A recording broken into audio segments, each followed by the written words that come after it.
Thanks, guys. Thank you. Thank you for being here. Thank you again to Stillz, wherever he may be.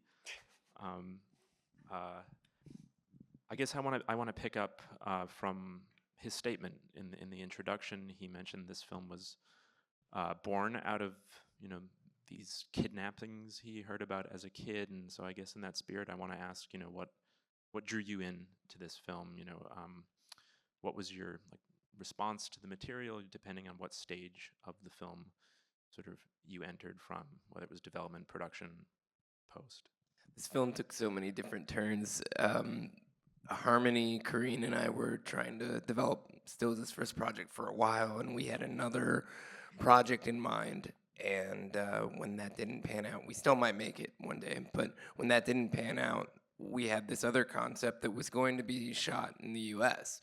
But Stillz took a trip in the process of developing the project back to Medellin, where he's from and where his family's from. And when he came back, he had an epiphany that it needed to be a Colombian story.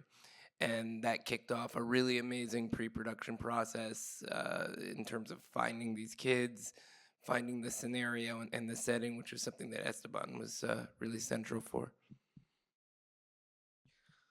Okay, yeah, for the ones that went to Spanish lessons in high school, I'll switch to Spanish so you guys can practice, and for my fellow Latinos, it's gonna be easier. So,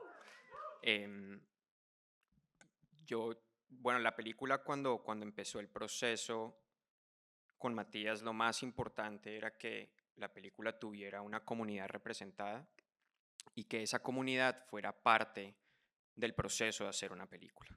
Hacer una película es un proceso colaborativo, no solamente de los que están en el equipo, sino aquellos a los que les interrumpimos la vida por cerrarles la calle donde viven, por bloquearles la entrada a su oficina, y todo ese proceso de involucrarse en una ciudad, en un barrio, nos exigía agregar a la comunidad como parte de la película. Todos los extras que ustedes ven, todos los carros, todos son puestos por nosotros, porque la dificultad más grande de esta película era darle la libertad a Stillz de mover la cámara 360 grados en una ciudad que se ha modernizado mucho y que tenía que seguir viéndose como los años 80. Y eso requería un esfuerzo para el departamento de arte, para el departamento de producción, de poder darle la libertad a Stillz de mover la cámara para donde quisiera y que se viera como los 80.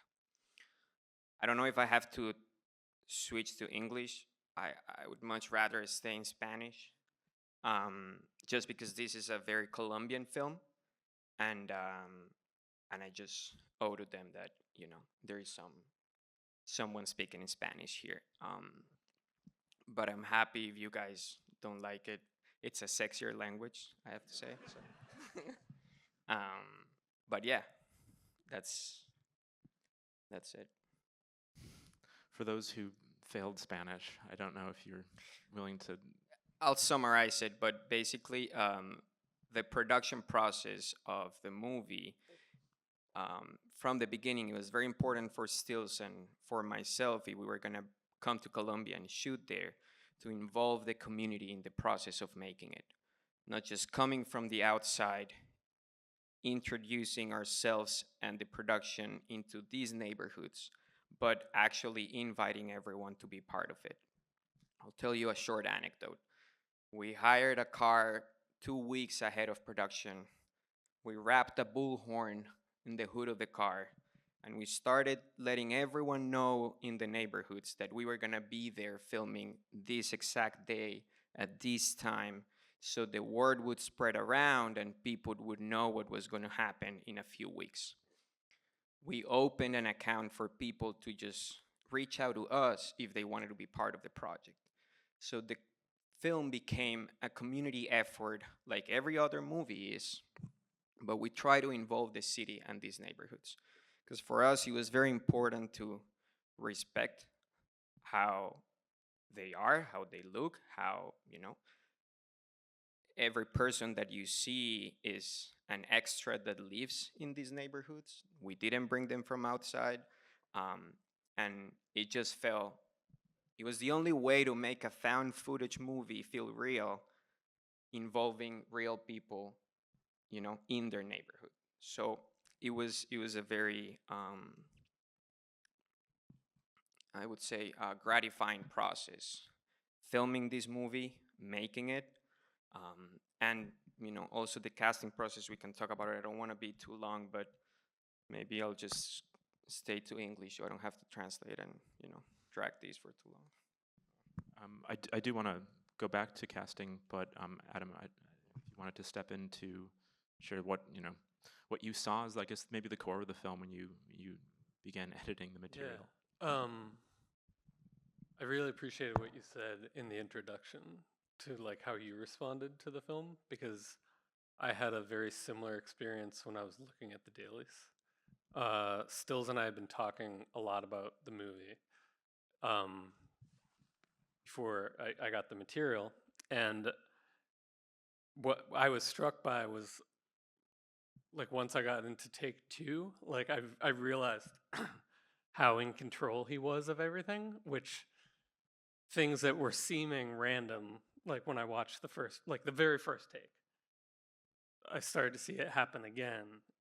And it was just, for me, I was very drawn in to something that feels very found, but I became aware of how he had this all happening in his head and was somehow making it happen, where I usually, as the editor, I have a sense of the mechanics of what's happening, on the filmmaking side. But I really felt like a viewer in this as I was screening the material. I want to go back to shaping like the tone and the atmosphere of this film, and just the shape shifting nature of it as well. But to go, I guess, back to the casting, I'm curious how you did find your central group of guys. Like, did they know each other? Because I think this is like a dynamic that really rests on how they interact with each other, but they also have these moments alone as well. Yeah, I mean, we spent 3 months casting this movie and saw about 800 kids. And a lot of the process of figuring out what this film was came out of hearing their stories and their investment in this situation. So to a large degree, the film is a reflection of the world as they see it.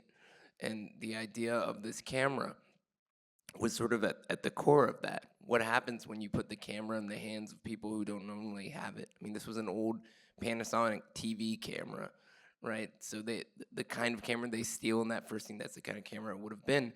And the idea of connecting with kids who could actually invest in what that might lead them to was so crucial.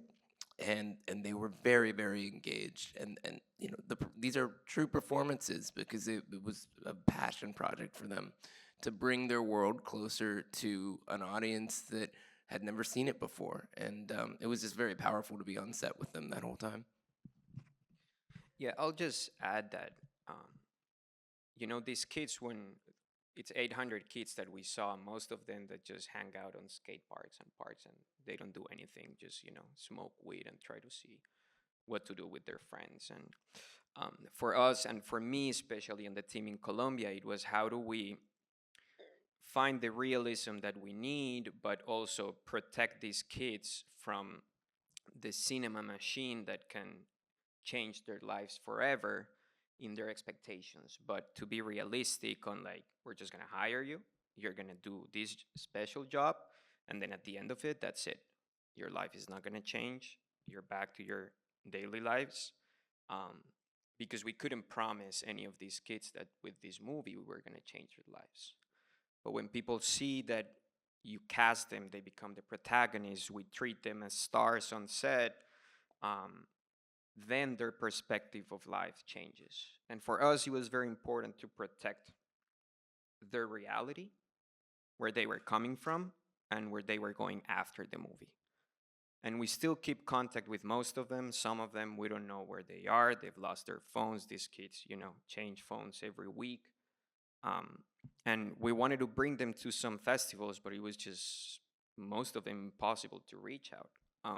And that just shows how real not just the movie is, but the process of doing it, and when you actually inject humanity in the process of filmmaking, how can you be successful in portraying a reality and then keeping that reality throughout the process, before and after. None of these were professional actors, and maybe they will be casted in another movie, but maybe not. And for us, that was a pivotal point to keep and maintain, and that's why we hired special acting coaches and casting people that only works with natural actors, so they could speak the language that we didn't know with people that are not actors, because we know the technical stuff and the conversation between an actor and a director using active verbs so they can do this and that. None of that we could do it because these guys only know how to react. They don't know how to act. So how do you make them react to something and not ask them how to perform, right? So just wanted to add that to what Eric had said. Well, I guess I'm curious, like how the filming process itself was reactive as well. Like, how did you come to just understand this neighborhood and find a way to both, react to the actual environment, the infrastructure, its people? How did it shape the direction of the film? And I guess how did you sort of, on the ground react to these situations while, as you said, like, preserving, this sense of humanity and realism, not doing a disservice to this area and these people? We walked up that hill so many times, and it's in a really extraordinary place. I mean, visually, to Medellin, if you haven't been there, it's a valley, right? So the idea we were at one of the highest points of the city, looking down on it, and following these kids through this space. And though we had an outline and certain beats we were planning to hit, many things seemed to happen only when the camera was running. For example, when that car is on fire, if we panned maybe 10 feet to the side, you would have seen all these firefighters trying to make sure that nobody died.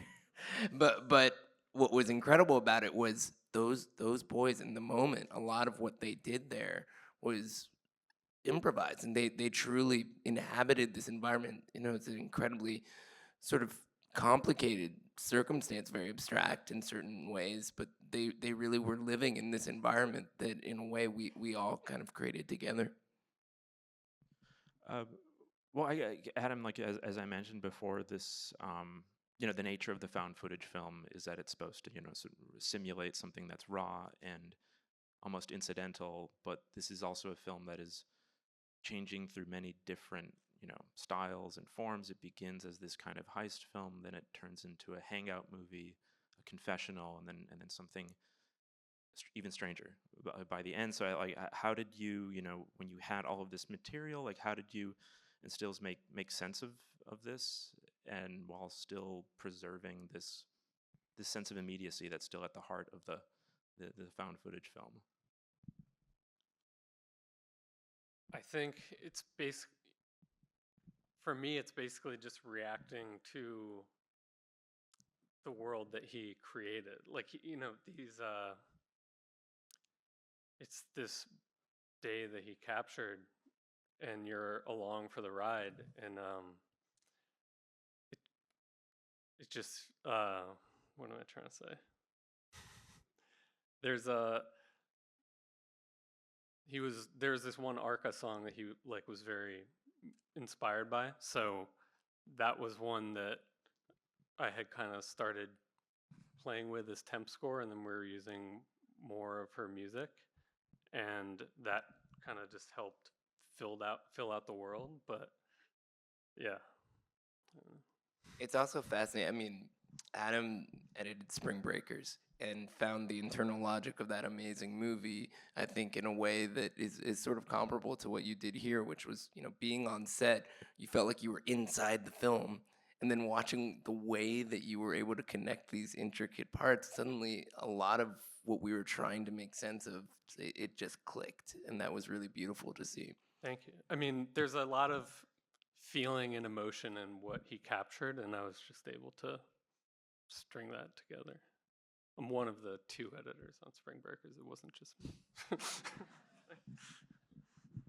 I'll just ask another question, then we can open it up to the audience. But you mentioned Arca, and you also mentioned that her music was used as a temp track, which is, I guess, kind of a gamble if you also maybe want to work with her and have her produce like something original. So can you share how this, collaboration came to fruition?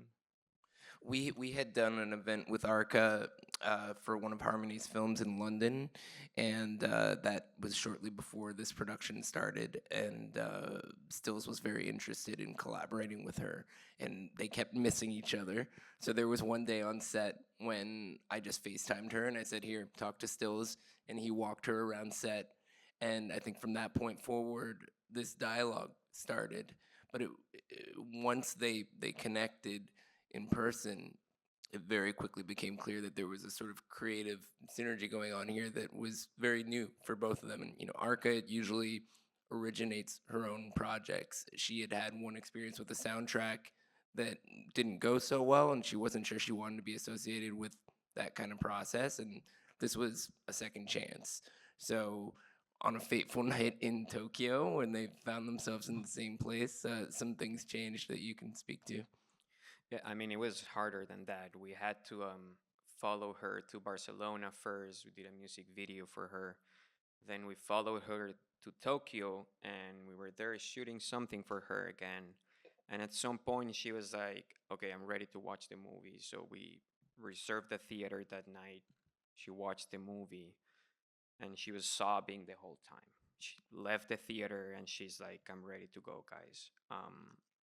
So the next few days, we set up a studio at a hotel room in Tokyo with a great view, and Stillz and Arca locked themselves in for 7 days and made the score, which is absolutely incredible. It's a character of itself in the movie, and what Arca did, complemented by what Leslie Schatz, the sound designer, did, brought this movie to a place where we never imagined we could bring it when we were shooting it in Colombia.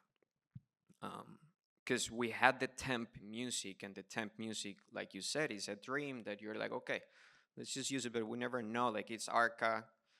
But that's the beauty of cinema. Like, you can dream, and then your dreams can come through, and you never know how, but they can. And this was one case, and she's happily coming back to considering other movies, and which is great for filmmakers because she's such a talented woman that I mean, just a few of you have seen her work in film, and the potential that she has is out of this world. Yeah. I have one more question. I just am so fascinated and interested to know more about the just production design elements across this film. I mean, I was curious about, the masks that are used during the heist scene, the sort of how you conceived of the light boy alien character, and also this darker figure that shows up towards the end. I mean, were there certain reference points that you were following throughout this film? Was it developed in collaboration with the actors you were working with? Well, the creature, I think we should maybe say something about the creature. Is that was an actor of sorts who we were looking for essentially, and there's a very famous street photograph of a man with a bone deformation, and that was the person that Stillz had in mind to cast for this part. And we heard through various conversations that he was no longer living, but that he had a son with the same condition. And our street team was able to find that person, and he was very, very excited to be a part of this project. And that was a really wonderful sort of organic process to engage someone from this community who would otherwise maybe feel like they would be left out of the process. That was a really crucial part of it. I will say, even when this was an earlier version, we always had some of these more abstract components, but if you think about sort of the personal roots of the story that Stillz has explained, a lot of the sort of more monstrous components that enter into that third act kind of fall into place. Yeah, and just to talk about the production design and where you can really see the work that we did is in that sequence of the heist that starts up in the mountains, that goes down into the city, and then lands right at the jewelry. Um, it looks very natural, but we had to lock down the entire downtown of the city. We had around 60 cops blocking streets, putting extras, cars, period pieces, covering modernism with blankets everywhere. It was a huge effort um, to protect the moment of the movie, the 80s, and hide the modernism. And so we had a very extensive art department that for days just wanted to walk the streets looking 360. Where can we look? Where we can't? What can we hide? What we can't? And then go with stills and rehearse how we would move. So the production design, even though it looks so real that you don't see it, that's the success of it, is that you can't perceive it because they did such a good job that it looks real. Um, but it was a task for sure. Okay, we can take audience questions. Raise your hand high, and start with you first. Just hold on for a mic to come to you.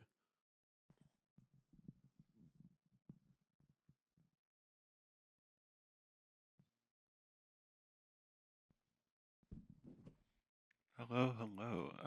I thought that movie was absolutely astounding and incredibly inspiring and affirming as a filmmaker. And I just wanted to ask you guys about how you guys dealt with locking down locations and if they were open sets, if it was people coming in and out of it, and just even what the process of getting a PA to stand in one end of the frame to hold down the set.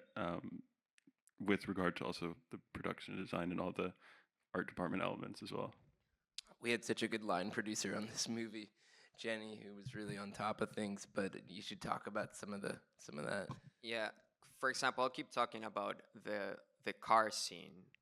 We had production people and location people on most of the corners of the houses giving directions to the extras. Like once the car would go by, go. So a lot of people hiding, giving cues to everyone because we wanted to record sound with this camera. So we also wanted to record the real sound of the 80s camera, not just have a sound team behind all the time.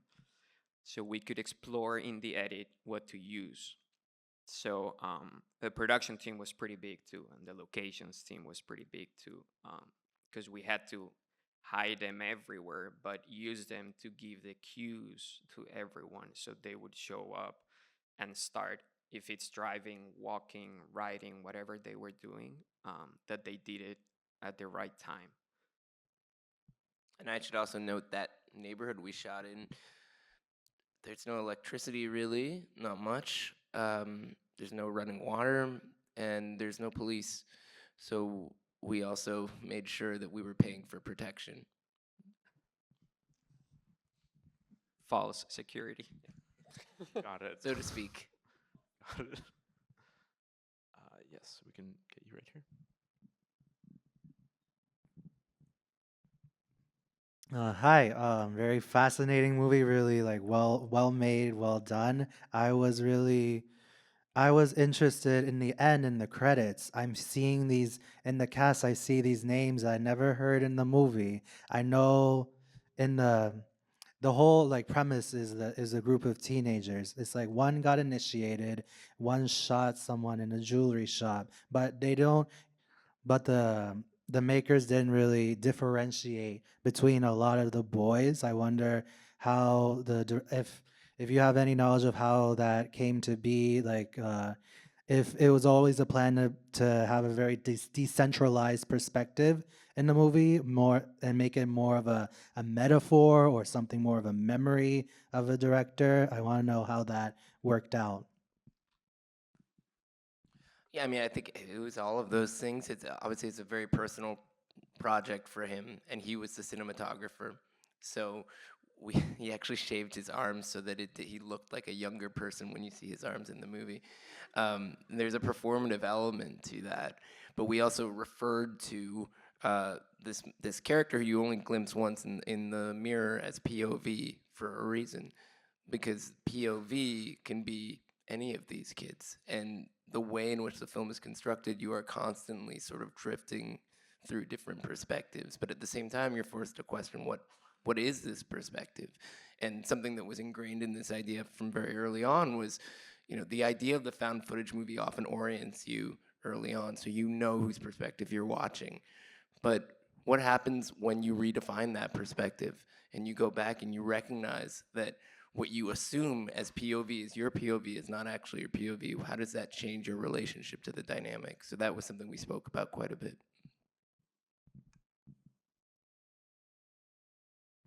You right here?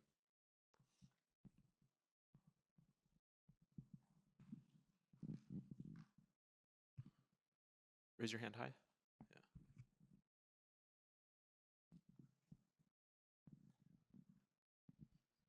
Hello. The movie was really striking. I was wondering, and maybe this is like a really specific cultural reference, but it felt kind of like this like neo magical realism, like in that space. And I was wondering if like realismo mágico, like magical realism, was ever referenced like when it came to like art direction, or or was that ever in the conversations in any part of the process? I mean, it's hard to speak on behalf of a director, and I would never want to be the voice of him and what he had in his mind, engraving magical realism. But it is a very important part of our culture and our background, including Stillz.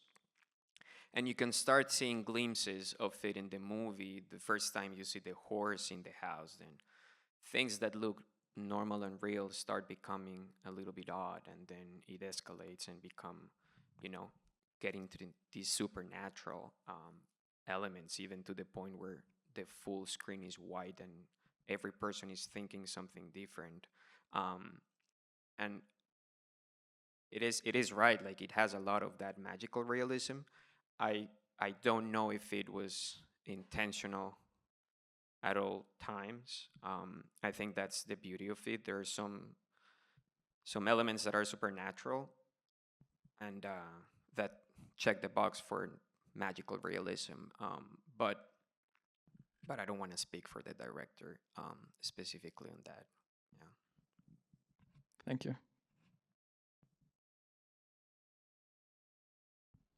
Hello.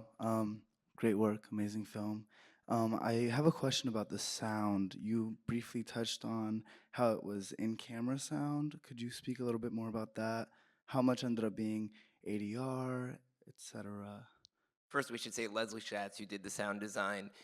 One of his early credits was Apocalypse Now. He's done a lot of Gus Van Sant movies, and he is an absolute mastermind. And Adam had a relationship with him from Blonde, which was how this connection actually came together.